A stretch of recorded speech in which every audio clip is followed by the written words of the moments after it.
experiences of constitutional reform. Recent months have seen a surge of public interest in the future constitutional shape of the United Kingdom. And in this briefing, we have two wonderful speakers to provide some comparative context, to tell us about similar reforms in Canada and Spain and their political implications. Our first speaker will be Dr. Karlo Basta. Karlo is a lecturer in politics at the University of Edinburgh and co-director of the Centre on Constitutional Change. Karlo is an expert of comparative nationalism, including work on federalism, symbolic recognition of minority nations, secessionist crisis. His book, The Symbolic State, Minority Recognition, Majority Backlash, and Secession in Multinational Contexts will be out in October. And his extensive work is based on fieldwork in Canada, Spain, the UK, and the successor states of the former Yugoslavia. Our second speaker is Dr. Mireia Grau. Mireia is a researcher at the Institut for Self-Government Studies in Barcelona, the Institut d'Estudis de l'Autogovern. Mireia is an expert in several aspects related to Spanish politics, constitutional law, Catalan politics, and institutional analysis. So we're very pleased to have such great experts to discuss comparative experiences of constitutional reform. The structure of the briefing will be as follows. Karlo will give us 10-15 minutes of presentation on the Canadian case. Then Mireia will present for 10-15 minutes about the Spanish case. And that will leave us approximately 30 minutes for the Q&A. And a couple of housekeeping points before we start. The first is that the session will be recorded and made available on the Centre on Constitutional Change's YouTube channel after the event. And the second is that the audience will not have access to audio and video. Questions should be put into the chat box for the Q&A after the presentations. Right, that's all from me. Let's get started. Karlo, over to you. Thank you very much, Danny. Thank you for agreeing to chair this. Thank you, of course, Mireia, for joining us here. And thank you, Ellen, for organizing. And I also want to thank all of you who are joining us or tuning in today. The first thing I want to do is provide a bit of context. I mean, Danny has already done quite a bit of that, but as to why we're talking about constitutional reform in Canada and in Spain today.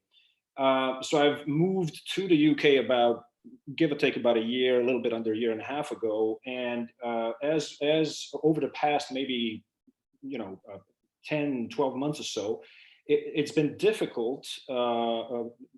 Hardly a day really has gone by without some sort of reference to the prospect of the UK breaking up, or rather the kinds of messages such as the one from Mark Drakeford from earlier in the month that the UK as it is over, right? So on kind of one side of things, you have this notion that there's this sort of inevitable march of independence, at least for Scotland, if not for some of the other devolved jurisdictions in the UK. On the other hand, we have people like Drakeford saying that UK as it is over, or as this book here, Gavin Esler's How Britain Ends, also suggests that there is something about the current constitutional architecture of the UK state that is outdated, that merits some sort of serious kind of rethinking. So, and of course, I mean, I don't think I need to tell too many people who are attending this particular event as to why this is the case. There's obviously the notion that some sort of constitutional reform needs to happen in order to respond to the challenge of minority nations in the UK, Scotland foremost, but obviously not only Scotland. There is also increasing recognition of the importance of the English challenge or the English question. And the notion that the long over-centralized UK state needs to be reformed in some way. Now, I'm a comparativist, both by vocation and by nature, I think. So as I've been kind of observing all of this over the past year, my mind couldn't help but go to the cases, to the other Western multinational democracies that I'm familiar with, that have experienced already in the past fairly far-reaching, or at least attempts at far-reaching constitutional reform in response to challenges by minority nations. And that's why we are talking about the two typical cases that the UK is compared to, which is Canada, that I'm going to be talking about over the next 10-15 minutes, and Spain, that my colleague Mireia is going to be talking about after me. So what I'm going to do over the next 10 minutes is give you a bit of a stylized narrative, or maybe kind of a refresher for those of you who are familiar with the Canadian case, about the attempt, or several attempts, at constitutional change in Canada in order to address the challenge of Quebec, the challenge of nationalism in Quebec during the 1980s and 1990s, and suggest what political effects those attempts at constitutional reform had, before concluding possibly, or hopefully with a couple of implications, possible at least implications for any sort of future constitutional reform in the UK itself. So I want to start with 2 years, the context, right? The year 1980 and 1981. So in 1980, as most of you are probably aware of, Quebec had its first referendum on its status within Canada. This was a referendum on sovereignty association. And the result of that referendum was a substantial minority in favor of some form of sovereignty for Quebec. This was 40% in favor, 60% against. So this was not a win for the yes side, but it was definitely substantial enough a result to provide a kind of jolt to the Canadian political establishment and to Canadians, particularly outside of Quebec as well. So that's the first event that sets out the context. The second event is 1981, when Trudeau the Elder, the father of the current Prime Minister of Canada, patriated the Canadian Constitution. So this was actually major constitutional reform, but it was not the kind of constitutional reform that addressed any of the issues, any of the problems that the political elites in Quebec actually articulated for several decades prior. And probably worse than that, the way in which that reform in 1981 was passed, the fact that it was supported by 9 of the provincial premiers, but not by Quebec, did not lead to particularly, it meant that the reform was not welcomed in Quebec itself. So the upshot of that was a dissatisfied minority nation, and a province that did not formally sign off onto the new constitution. In legal sense, this did not mean much, but of course, in political sense, it did. So the next federal election in Canada that took place in 1984 was won by the Progressive Conservative Party. And the reason that the Mulroney Conservatives won that election was in part on the strength of their showing in Quebec. And the reason for that was because of their promise to, in some sense, address the grievances and the demands by Quebec. And the way in which they did this once they were in power was through 2 separate constitutional reform attempts. One, the Meech Lake Accord, on which I'll focus over the next couple of minutes. So this was an accord agreed in 1987. And then the second one, the Charlottetown Accord of 1992. In the event, both of these accords ultimately failed. So there was no constitutional reform as it was planned according to these 2 accords. But I do want to very briefly kind of go over, first of all, the content of Meech Lake and then the political consequences of it. So the essence of Meech Lake, this is that 1987 accord, was that the power of Canadian provinces would have been strengthened, but in such a way as to more or less kind of tick off all the boxes, all the requirements, or all the demands that were made by the Quebec political elite. So, for example, the accord would have entrenched provincial control, greater provincial control over immigration.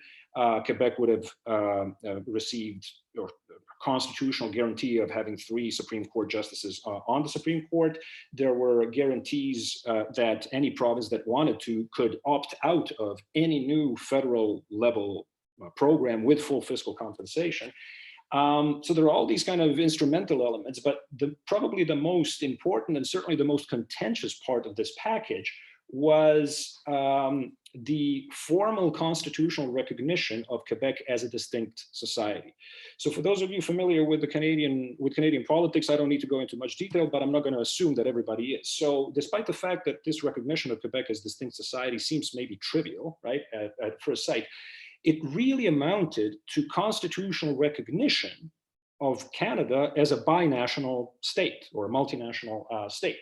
And what this did in a political sense was that it, for the first time, really, it threw or shifted the burden of identity adjustment onto the majority population, onto English Canadians. Because in Canada, just like in many other multinational states, the burden of identity adjustment normally tends to fall on minority nations, especially if members of minority nations speak a different language, so that they have to know 2 or more languages. They always have to justify their political projects, etc. Right?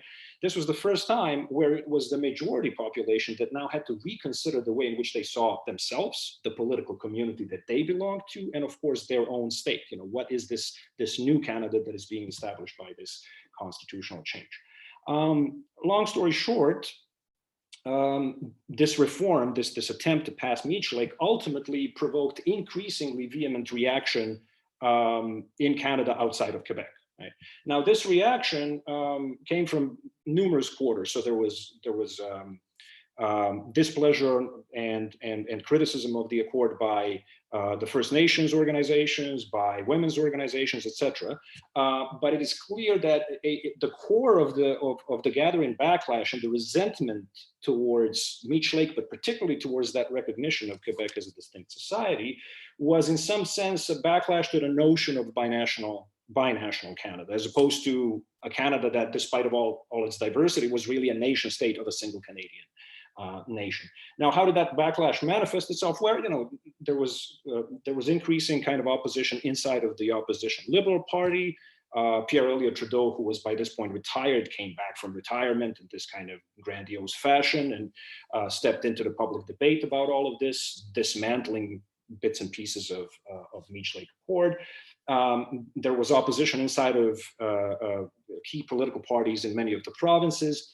A new political party that was founded around this time, the Reform Party of Canada, was really like a sort of a protest party of Western Canada, which was its kind of raison d'etre.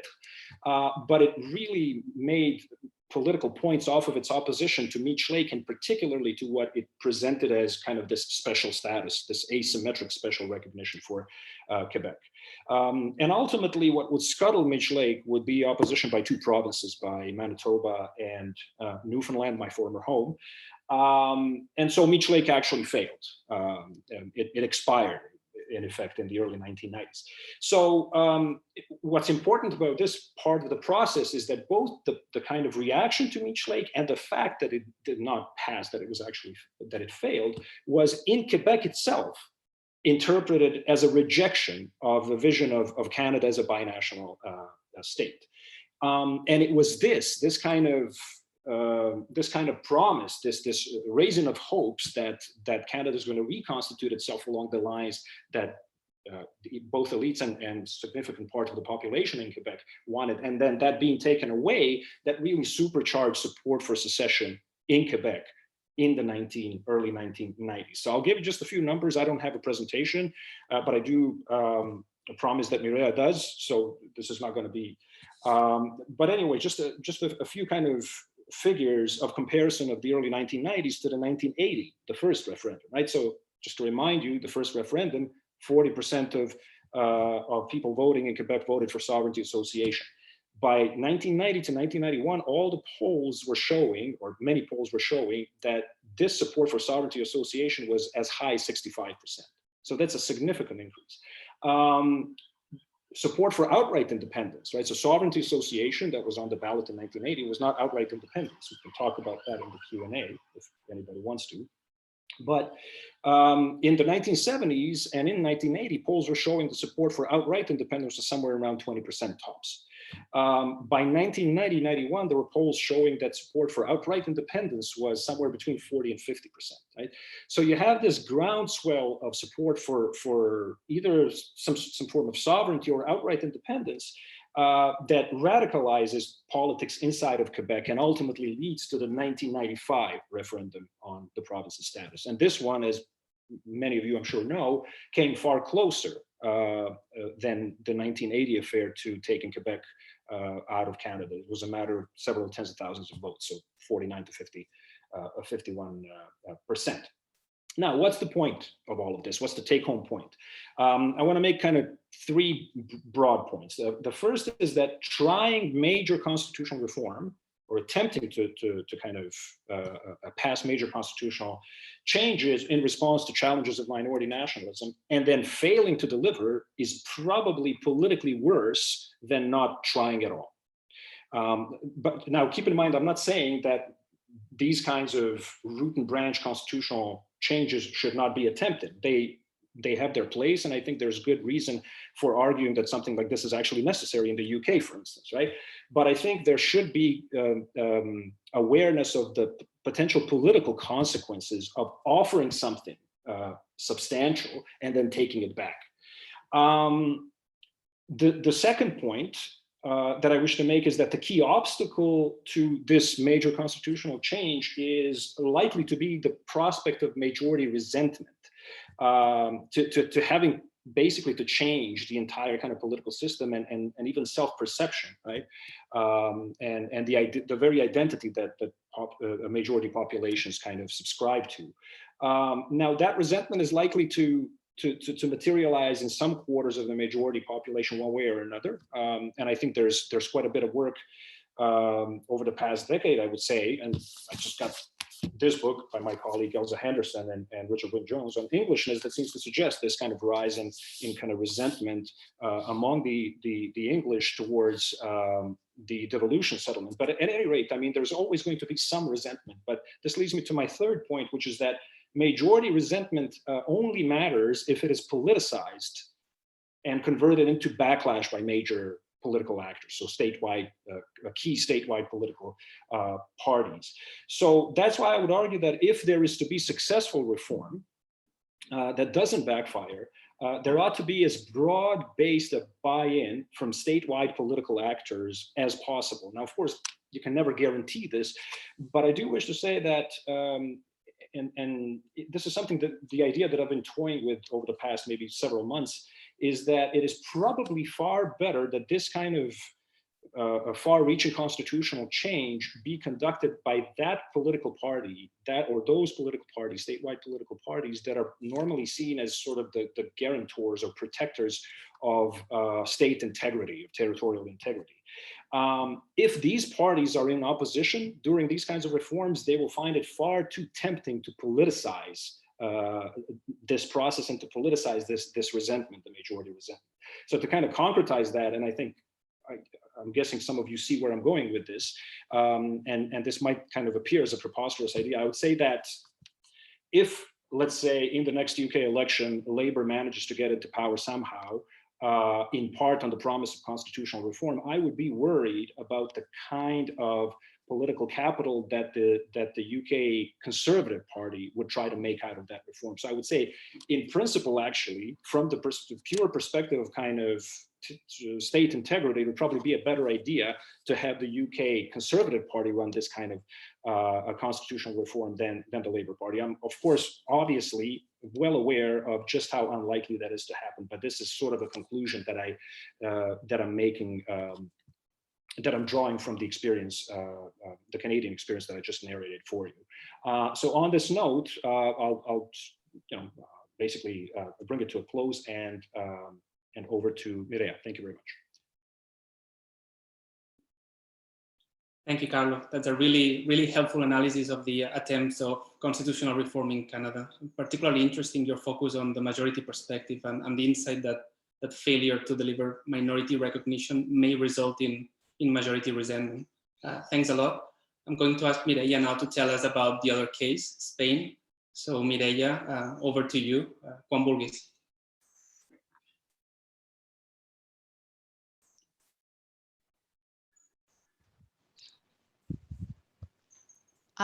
Yes, now it's right.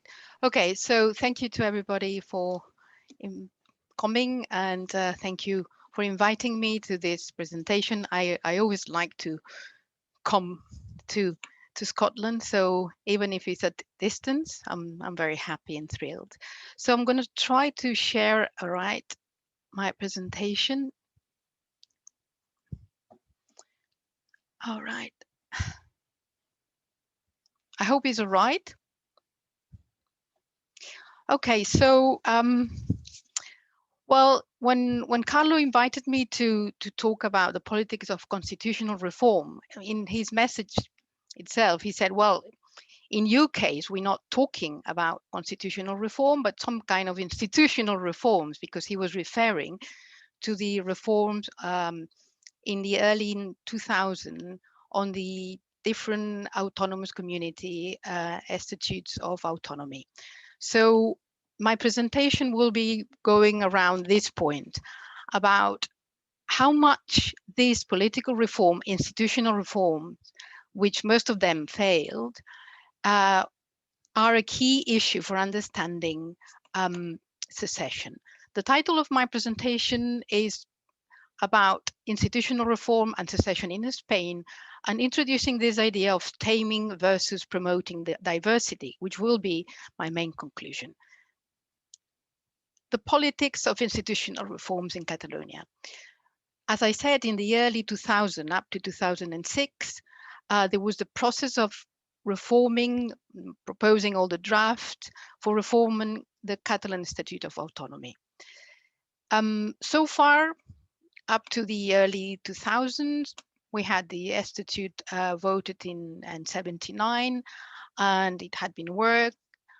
But at one point, the Catalan political parties all agreed that there was a need for reforming in order to protect self-government.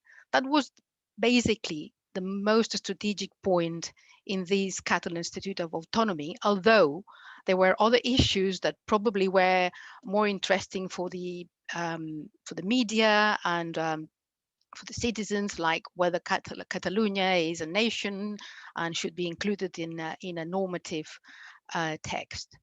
But really, the strategic point was finding instruments to protect self-government from the constant intrusion of central government powers.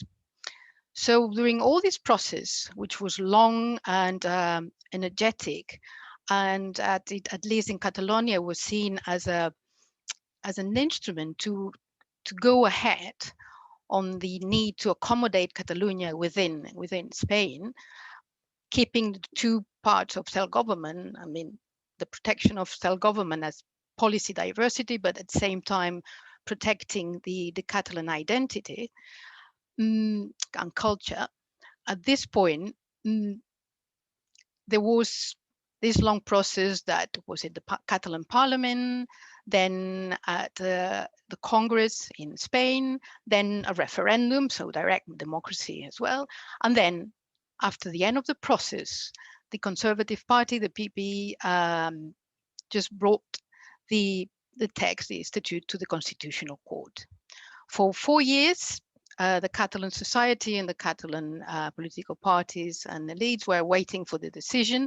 The decision was at the end of June of 2010, and it dismantled completely the work of the Institute. If we look from the perspective of the minor aspects of the Institute, it's true that they're still there. For instance, the definition of Catalonia as a nation is still there, but not in a legally effective area of the statute, but in the preamble.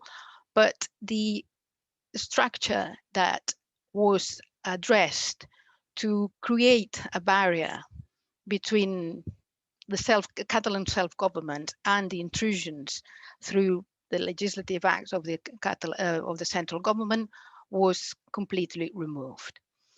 So that was the first time there was a massive demonstration in Barcelona streets under the banner "We are a nation, we decide." More than 1 million people rallied in Barcelona. It was really impressive because it was the first time that it wasn't a demonstration. We were just standing up because we couldn't move. I was the first of several.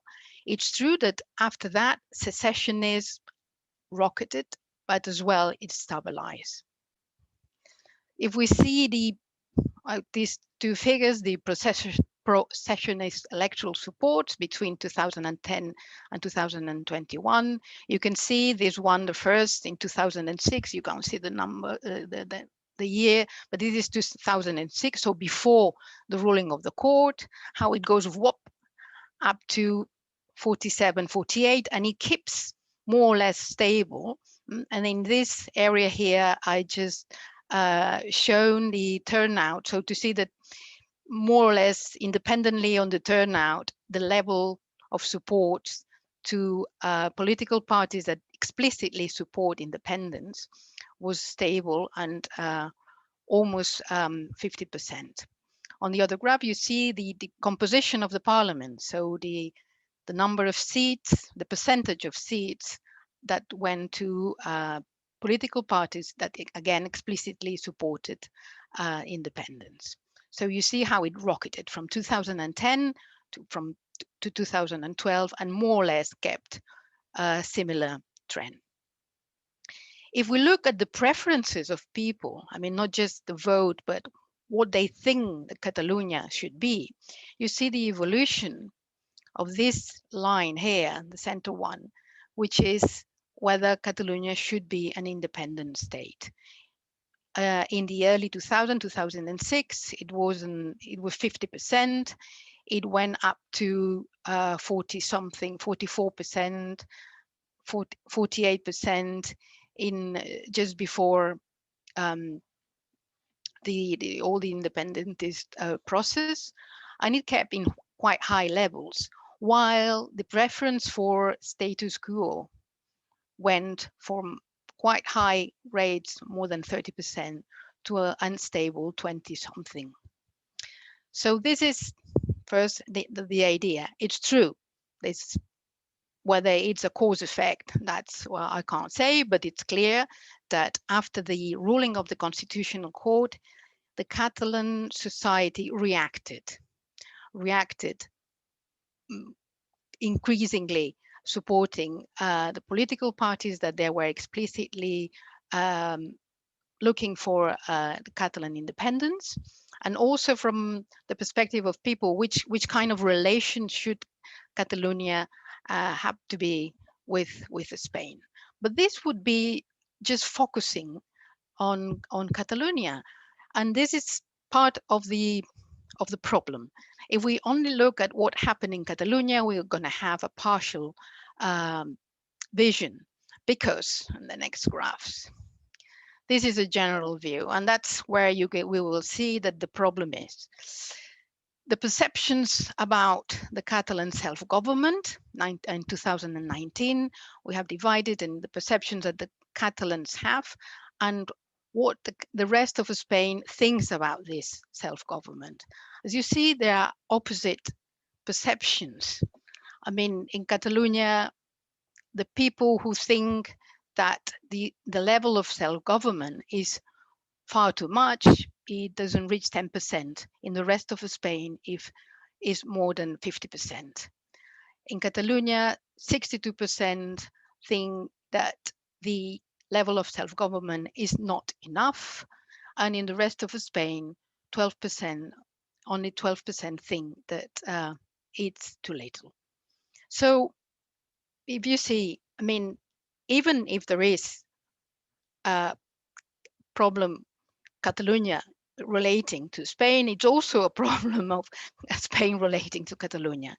And the other graph is, if I would like Catalonia to be in 2019, which kind of relation with Spain? In Catalonia, the people who think that just the region, so less than the autonomous community, is less than 10%. In the rest of Spain, is more than 20%. And in the rest of Spain, people would like Catalonia to be state within the Spanish, an autonomous community. So 62% would support status quo, while this status quo is only supported by 27%. While 37% of the Catalans think that Catalonia should be an independent country. So far beyond the numbers, what it shows is that there is a clash of perceptions of what self-government is in Spain and what self-government is in relation to Catalonia. So from this perspective, what we can reach, which conclusion we can reach about Spain? Is Spain an almost federal country, as we can see in several articles and books, or is just a multi-level system based on implementation units? I would say that it's both, depending on the view of the actor, and here is where the problem lies. I think I wasn't showing the right, sorry, now I see why. Okay, so I would say that, or my main point in this is that this double vision or completely opposite vision about what self-government is rooted in the first or the initial institutional choice for accommodating territorial minorities, and also at the same time providing the country with a decentralized system. Actually, when we think about Spain as being a decentralized country, whether we qualify it as almost federal or not, we always think, or we tend to think, that it's an evolving system. It was based and only based on self-rule, based on distribution of powers. Sorry. So the only mechanism to decentralize the country and to accommodate territorial minorities was by using the distribution of powers between central level and the autonomous communities, to be, or in the Catalan case. And here is the problem, or at least the root of the problem, because self-rule and diversity have two branches. The first branch is the extension of self-rule. So on which matters we think we can decentralize everything. So whether education, for instance, is a matter that can be decentralized or not, whether harbors are a matter that can be decentralized or not. So talking about this, all the areas that can be subject to distribution of powers. But the other pillar of using the distribution of powers as a mechanism to protect self-rule and increase diversity is the intensity of this extension. So how much diversity we are tolerating within this this country. So from one pillar, we think on the matters that can be subject to the distribution of powers, and the others is on these matters that we will allow a distribution of powers, a decentralization, how much we will allow the units to legislate and increase the diversity. So that comes to the most important slides in this presentation, especially because it took me ages to put this Calvin and Hobbes cartoon. So from this perspective, that the only mechanism to generate decentralization in Spain was the distribution of powers, we will start with the first phase of the whole problem. Decentralization was perceived as an evolutionary process between 1978 and 2000. Why a process? First of all, that was also promoted, this vision promoted in the Constitution, because they were talking about the slow and the fast track of acquiring the powers for the autonomous communities. This is true. I mean, there was a kind of waiting. I mean, after some years, the devolved powers will be increased. So it was a bit of wait and see. There was also a lot of patience, institutional patience, because we knew that we were coming from a very centralized country, and the hopes were that we will become a very decentralized country, but it would take time. So everybody was thinking, okay, maybe it doesn't work properly, but we will get used to it. But when we look at the parliamentary sessions in the Catalan parliament from the minute one, we can see that every year there were motions saying, okay, maybe central government should stop interfering in some powers.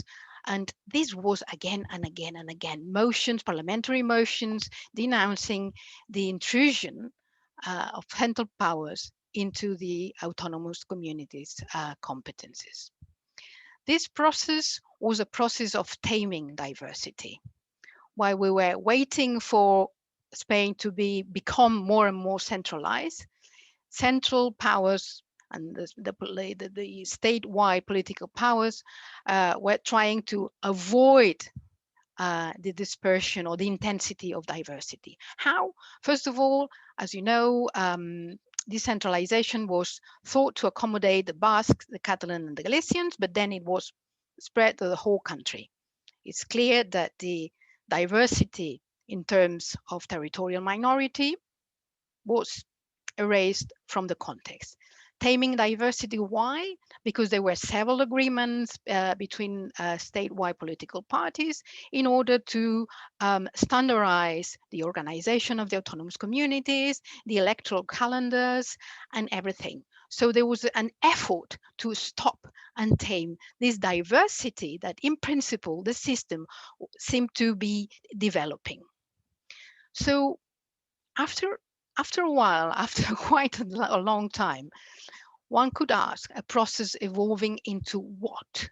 Because this patience about, okay, we're going to start becoming federal was not happening. But at the same time, from some perspective, Spain was really getting into the federal track. So a process evolving into what? A super federal country or into an implementation agencies. So after all that time that the whole all political actors, academics were looking at the process as an evolutionary process, so waiting to mature and evolve into a real federal state, there was a point in which the actors realized that things, I mean, institutional setting doesn't evolve. You need to act in order to move on. So from early 2000, there was this second wave of Institutes of Autonomy reforms, which, especially the Catalan one, which was then reproduced in others, like the Andalusian and the Valencian community, were trying to promote and protect diversity. It was more or less a system of like the Scotland Act. So trying to define the subject matters, not just the matters which were defined in the constitution. So not just saying that the Catalan government had powers on agriculture, but really defining for each subject matter, not just the substance, but also the functions, the legislative powers that the Catalan parliament could hold on it.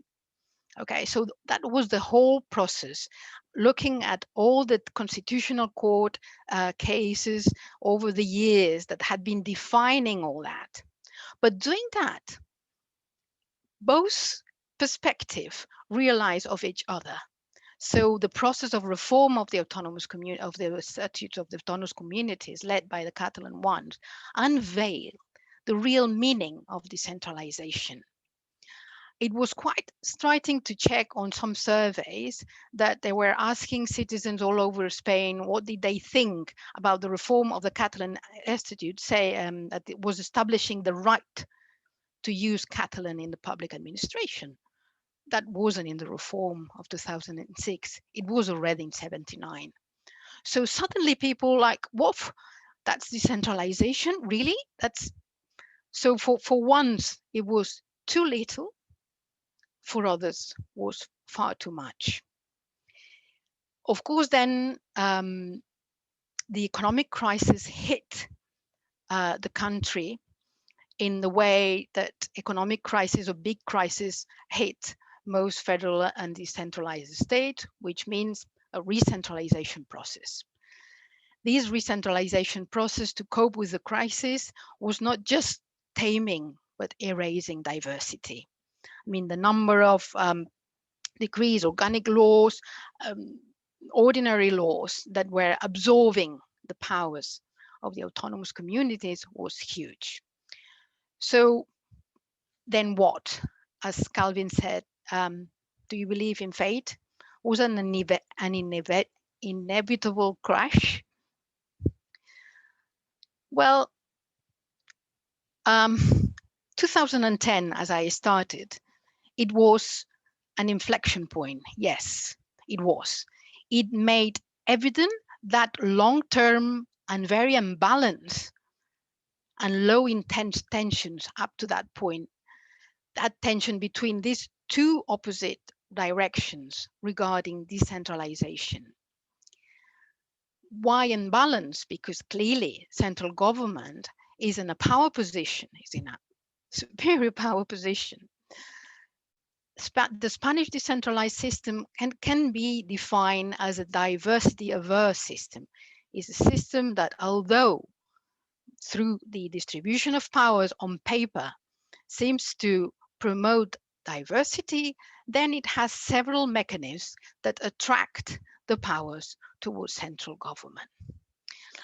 So these institutional reforms in 2006 are the key to explain secession. Well, probably other colleagues that look on individual preferences will have a different perspective or a complementary perspective.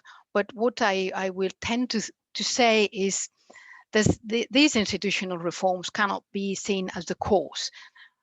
And the institutional reforms and the impact on the public opinion, on the self-definition of the political parties, were a symptom of pulling this rope into contradictory positions.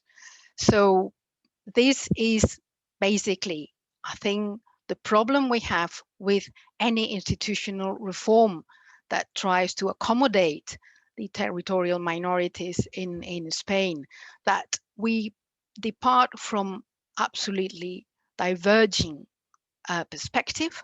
And this definition of the problem of being aware of this contradictory position is not as evident as it should be. And with this, I finish here.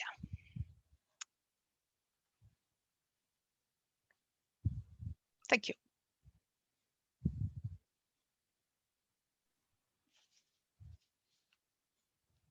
Thank you so much, Mireia. That was very interesting on the Spanish case. So we'll open up now the floor for questions. We'll start the Q&A. And if you don't mind, given that I'm the chair, I'll start with a couple of quick questions for each of you. Karlo, you've made me think about the issue of national recognition, because you have placed an emphasis on national recognition, both as a key demand of minority nations and as a possible catalyst for majority backlash. And we have clearly seen this in Spain recently, where majority attitudes have hardened after the 1st of October, and Mireia was picking up on these perceptions, different perceptions of territorial autonomy. However, I was thinking about the UK in particular. This is my question. The UK is unique in that unionism as an ideology of state nationalism recognizes national diversity. And so I was wondering if there is a majority backlash in the UK. If that's the case, then it will be one that will probably coexist with national recognition. So it's perhaps an open question. How do you see this playing in the case of the UK? And if national recognition is not really an issue there, unlike in most plurinational states we are familiar with, then what could reform entail in the case of the UK? Hold on about your answer, and I will ask a quick question to Mireia as well. Mireia, you've spoken about different preferences, different perceptions of territorial autonomy, about the level of existing undesirable self-government in both Catalonia and in the rest of Spain, right? That there isn't much of a common ground, you were suggesting, right? That the status quo is unpopular in Catalonia, but reform is unpopular in the rest of Spain. But we also know that public attitudes are shaped by party positions, are shaped by political discourses as well. So the arrow works both ways. And I was wondering to what extent you think that the current government in Spain, which is a coalition leftist government, including one party that at least in theory recognizes Spain as a plurinational state, Podemos, and is in favor of holding an independence referendum in Catalonia, a negotiated one, could help or will help to make the system evolve in a less diversity-averse trajectory and towards a more accommodating trajectory. So a slightly speculative question about the direction of travel of Spanish nationalism and the Spanish state in a context in which positions in the rest of Spain have hardened. Thank you both.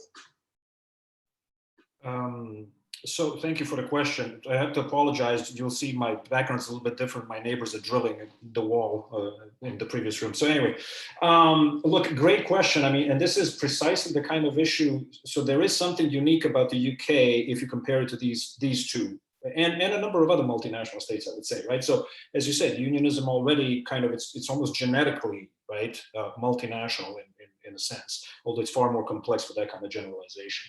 I think any sort of recognition beyond what already exists would entail a kind of recognition, at the risk of oversimplifying, perhaps that it would entail somehow signaling both in formal institutional terms, right, by some sort of bringing of the devolved jurisdictions into the central government and allowing them some sort of institutional expression that would, by virtue and by dint of doing that, kind of affirm that this is a partnership of equal nations. But that, of course, would imply that there would have to be fairly far-reaching reform that would have to somehow peel off the England and peel off the English identity from the British identity, with which it tends to be conflated for far too many people, right? And I think to the extent to which there may be resentment in England over that, it would be precisely, not necessarily because, oh, we're recognizing the Scots as Scots because that's here, or the Welsh is Welsh, that's here, right? But because it could be interpreted, I've seen this already in some of the commentary, it's like, don't make the English change the way in which they perceive of themselves in the name of the Scots, right? So that we could accommodate, Scottish demands for kind of equalizing of nations at the level of the UK state, right? But this is all hypothetical. Number one, we don't have a crystal ball, and number two, we don't even know, first of all, whether or not there is going to be any kind of attempt at constitutional reform, and if there is one, what sort of a shape would it actually take?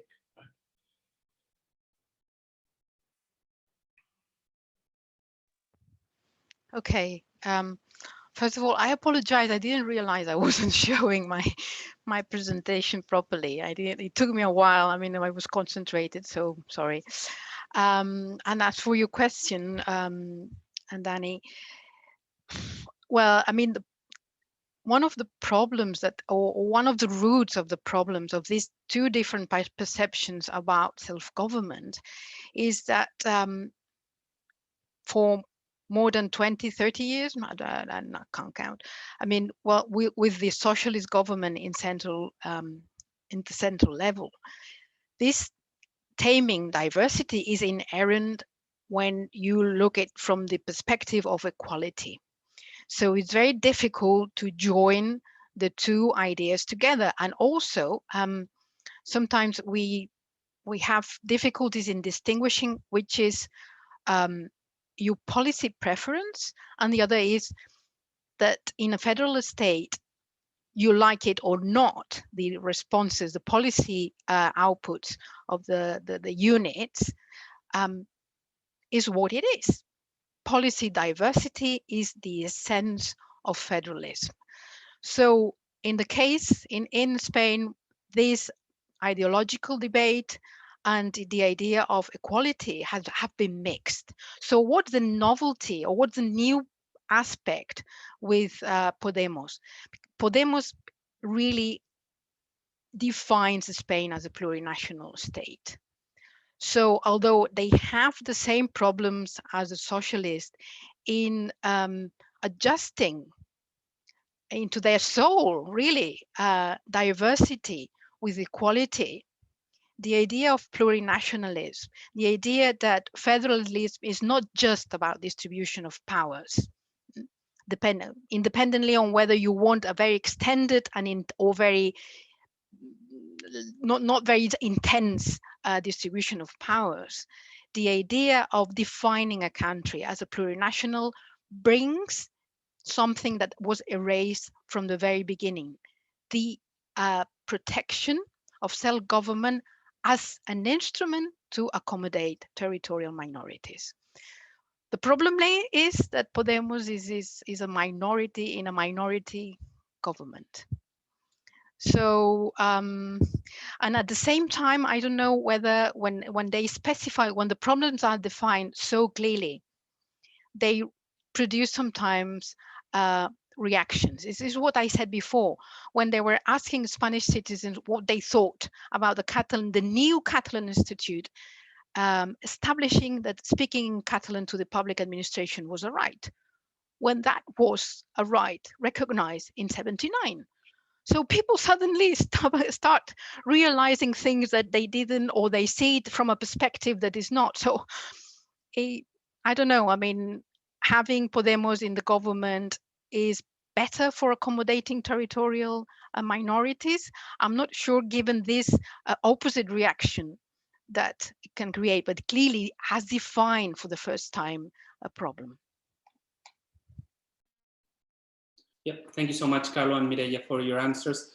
We are receiving many questions, so I will try to collect two. I will have this round. If you could provide short answers to these questions, that would be much appreciated. The first one is from Manuel Elias, and is about the unity of secessionist movements. She's asking, to what extent is the unity of the secessionist movement an important factor in shaping the outcome of constitutional tensions?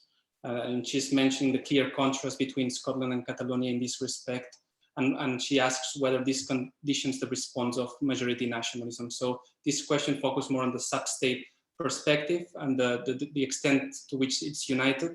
And the second question I will ask you now, it's specifically for Karlo from our very own Nicola McEwan. She asks, in light of the UK government's union strategy, and she says, for example, new spending powers in devolved areas, the increased use of union flags, this more assertive or muscular unionism, and so on. In light of this strategy, are they learning the wrong lessons from Canada?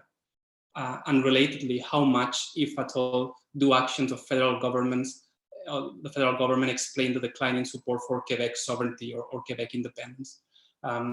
So Mireia, would you like to start with the first question, and then Karlo could also answer the second question? Thank you. Okay, I think we have to distinguish between two moments. The first moment is the moment in which you define as a political and achievable and the independence, that in there the majority of unity is easier, and it can bring the issue into the political debate in a very stable, or at least permanent way. But I can't talk about our experience, and probably it's too recent to see, but it's easier to define the end than actually defining the strategies.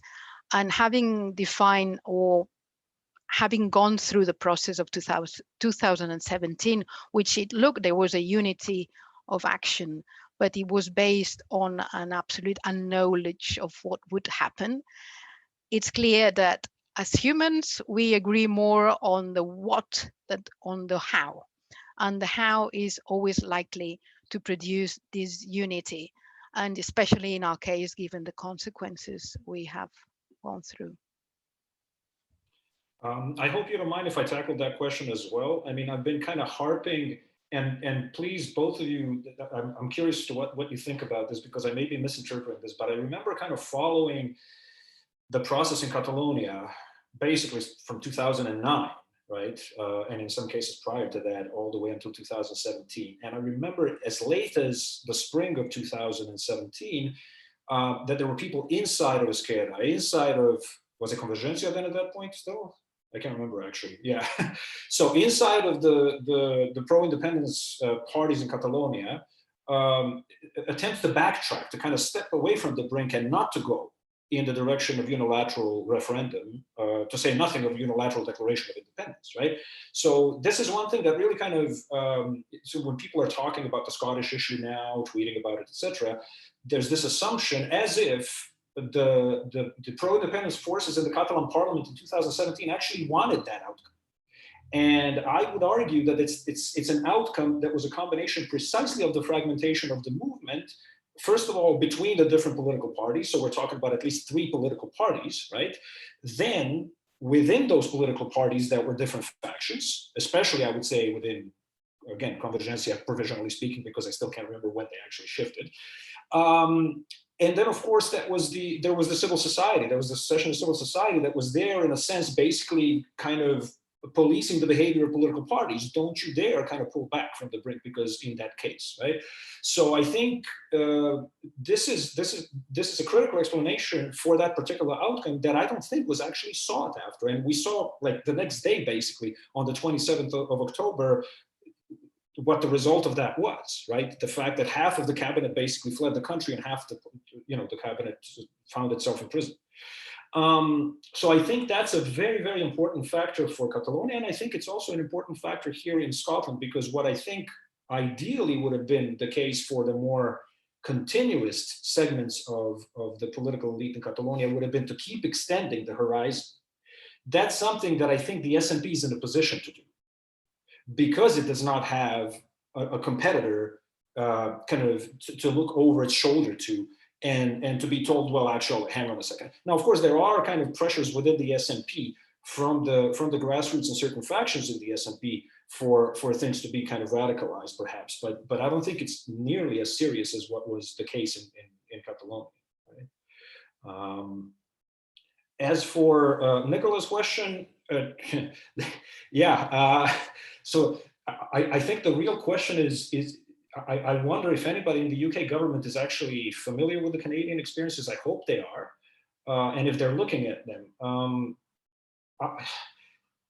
I would say that any kind of attempt to engage in kind of at a moment such as this one, where you have the level of support for independence, let's say in Scotland, where it is, the rising support for independence in Wales, and the kinds of demands that are emanating from these jurisdictions. I think it's, to put it very mildly, counterproductive to start insisting on commonalities and basically papering over the differences rather than engaging with them through actual far-reaching reform. And that's why during my presentation I was basically making the point, well, I think any kind of major constitutional reform is potentially fraught and dangerous. It's also a moment of great promise for kind of renewing legitimacy for the common state. So I think sticking a bunch of flags in buildings is not the way to do it. I think trying to be more proactive in terms of actual reforms probably is. As to the second question,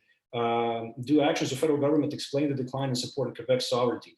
You know, I would say the inaction of the federal government, in other words, the fact that they stopped tinkering with the Constitution that they ultimately could not reform, that is one kind of issue that basically helped this simmer down.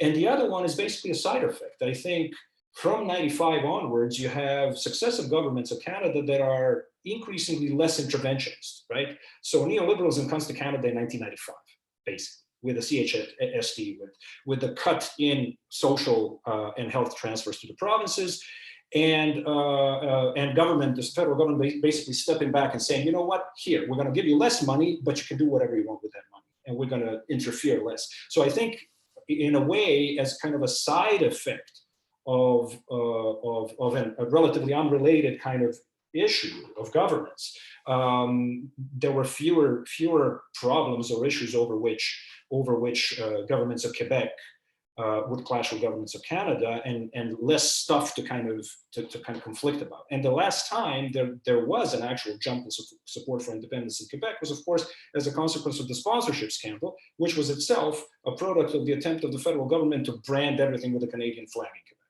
right? So. Thank you both for your answers. I just want to tell participants that we'll run over 5 minutes or so because we've had many questions. I would like to ask one last question to both of you. This question is from Mary Taylor, and she asks, what difference does it make when other provinces or regions in the country enjoy or support greater devolution? So in the UK, would greater devolution to cities or to regions create or could create a better climate for effective decentralization of powers. And while you think about the answer to this question, I wanted to briefly touch upon what Karlo was saying, just to say that I completely agree with what you were saying in relation to Catalonia in 2017 and the dynamics of party competition and fragmentation. That's certainly part of the story. I think the other one is the rigidity of the state and the inability of Carles Puigdemont to secure any concessions, inverted commas, that would allow him to save face in front of his voters to justify the call of the early election. Because I've been reading recently many books about the process and the memoirs of Artur Mas and all this kind of literature. And it's quite clear that on the 26th of October, Carles Puigdemont was determined to call an early election. But then the combination of these two factors forced him, again, inverted commas, to go ahead and declare independence. Sorry, that was just a footnote to complete your previous reflection, Karlo. Go ahead, Mireia and Karlo, in this order, if possible, to answer Mary's question, and then we'll bring this to an end. Thank you.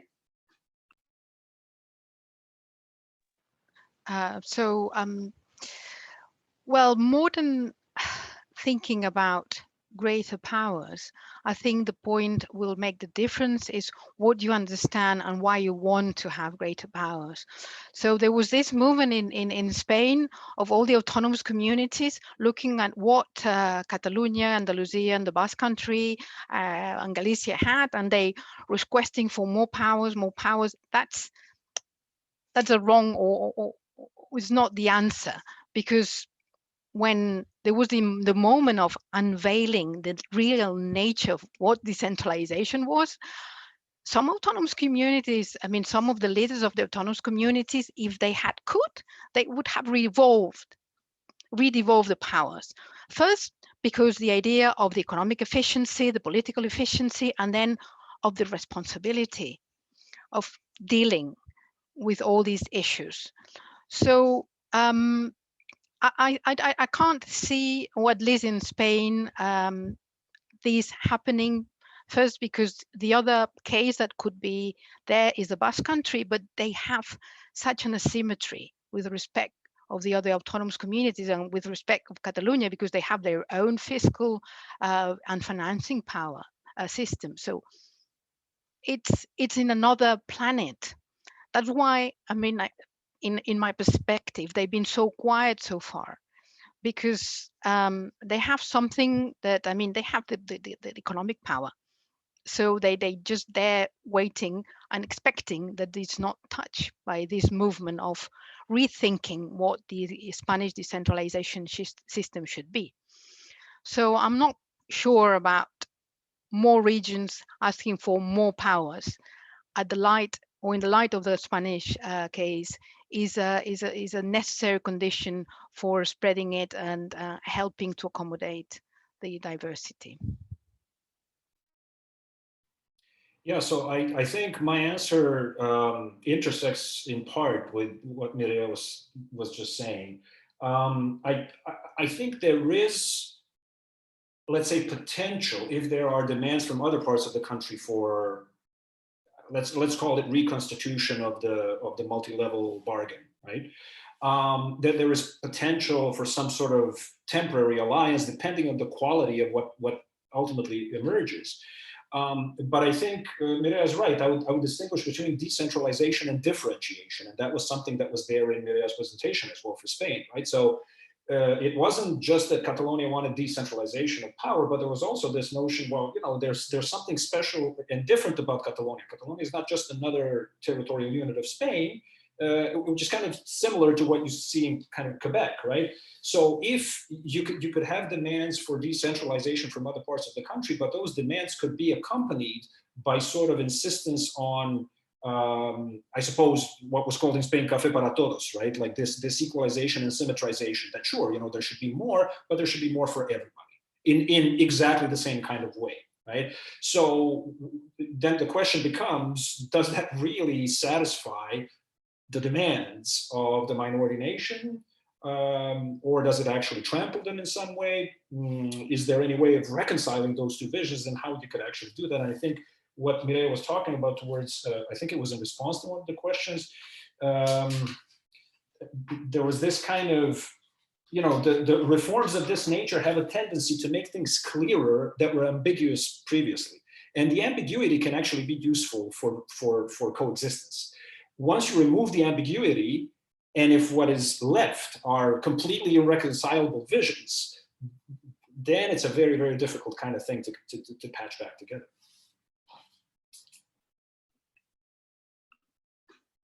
Right. Thank you so much to both of you. We've come to the end of the session. A big thank you to everyone for participating and to our speakers for their contributions. The recording of the event will be made available tomorrow, and a link to watch this on YouTube will be sent to all attendees. You can follow the Center on Constitutional Change on Twitter and Facebook, or join their mailing list to hear about their future events. And thank you again so much for coming along. Bye for now. Bye. Thank you very much.